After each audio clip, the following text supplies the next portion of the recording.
नमस्कार साथियों, आशा करता हूं कि आप सब कुशल मंगल होंगे। कल ही एक यहाँ के मंत्री महोदय जी का एक बयान आया कि कोई आपको घर में आकर पट्टा के बारे में भ्रमित करे तो आप उसे लात मार करके बाहर फेंक दीजिए। ऐसे तरह के अपशब्दों का प्रयोग मुझे लगता है कि यह कांग्रेस की ही परिपाटी है। कुछ दिन पूर्व INS 24 में भी यहाँ की कांग्रेस के ग्रामीण जिलाध्यक्ष ने भी कुछ ऐसे ही अपशब्दों का प्रयोग करके बहुत ही गलत बयान दिया था उस डिबेट में। साथियों, बड़े खुशी की बात है कि हमारे जो गरीब भाई हैं उन्हें पट्टा वितरण हो रहा है, और इसका मुख्य कारण यह है कि भारतीय जनता पार्टी ने जो एक जबरदस्त पट्टा वितरण हमारे भाइयों को हो, इसके लिए जो उन गरीब भाइयों के साथ एक आंदोलन किया था, वह आंदोलन की सफलता दर्शाती है और इनके ऊपर एक दबाव आकर के ये पट्टा वितरण करने जा रहे हैं।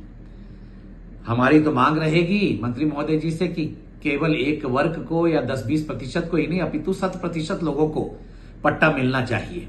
अब भारतीय जनता पार्टी हमेशा उन गरीब लोगों के साथ खड़ा है जो कि इसके हकदार हैं।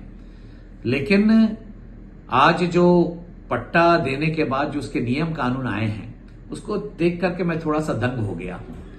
पट्टा में एक कारण लिखा गया है कि अगर आपको सिर्फ 600 वर्ग फुट की जमीन का ही पट्टा मिलेगा, उससे ज्यादा की जमीन है तो उसका नियमितीकरण कराना पड़ेगा। आज एक शहर के शिक्षित वर्ग, आज एक शहर के जो पढ़े लिखे वर्ग हैं, और आज एक शिक्षित शहर के जो संपन्न वर्ग हैं, वो भी आज जब नियमितीकरण कराने जा रहे हैं तो उसमें 2 से 3 महीने का समय लग जाता है। तो हमारे गरीब भाइयों को कहां घसीट रहे हैं? किसी के पास, जिनके पास 900 वर्ग फुट हो, जिसके पास 1200 वर्ग फुट जमीन हो, वो बाकी 600 वर्ग फुट का नियमितीकरण कराने जाएंगे तो उनकी तो चप्पलें घिस जाया करेंगे मुझे लगता है। और उनका यह भी कहना है कि नियमितीकरण बाकी जमीन का नहीं हुआ तो उन्हें वो पट्टा के हकदार नहीं होंगे।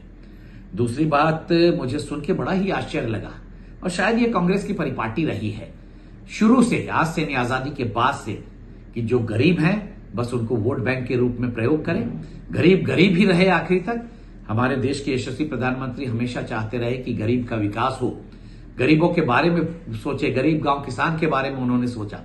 लेकिन इन्होंने जो कल कहा है कि ऐसा गरीब जिसके घर में कोई इंजीनियर हो, कोई डॉक्टर हो, कोई CA हो, कोई वकील हो, तो वो पट्टा का हकदार नहीं होगा।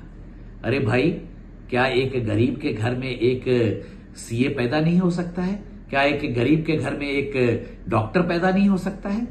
उस घर में अगर एक डॉक्टर पैदा होता है, उस घर में अगर एक CA पैदा होता है, तो उस परिवार के लिए गर्व की बात है, और हम सभी को अच्छा लगेगा कि एक गरीब परिवार विकास की ओर बढ़ रहा है।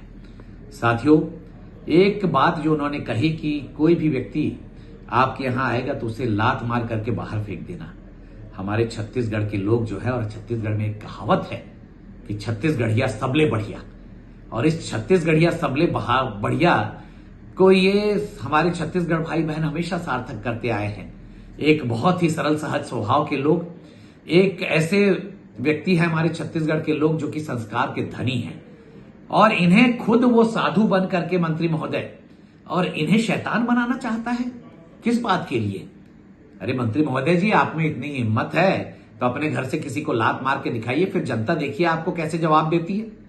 तो जयसिंह अग्रवाल जी, थोड़ा सा आप अपने जितने भी पार्टी के लोग हैं उन सभी को संयम रखने बोलिए। खिसियानी बिल्ली खंभा नोचे, अभी तो एक ही विधानसभा का प्रत्याशी घोषित हुआ है, उसी में आप लोग इतने बरगलाने लगे हैं और इतने फ्रस्ट्रेशन में आ गए हैं। मैं चाहूंगा कि आपके लोग, आपके जितने भी पार्टी के सदस्य हैं, पदाधिकारी हैं, वो एक सीमा में रहें और अपशब्दों का प्रयोग करना बंद करें।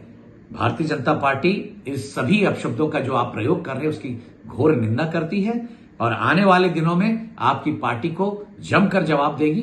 मैं इसी बात के साथ अपनी वाणी को विराम देता हूं। जय हिंद, जय भारत, जय छत्तीसगढ़, और छत्तीसगढ़िया सबले बढ़िया, जय जोहार, छत्तीसगढ़ महतारी की जय।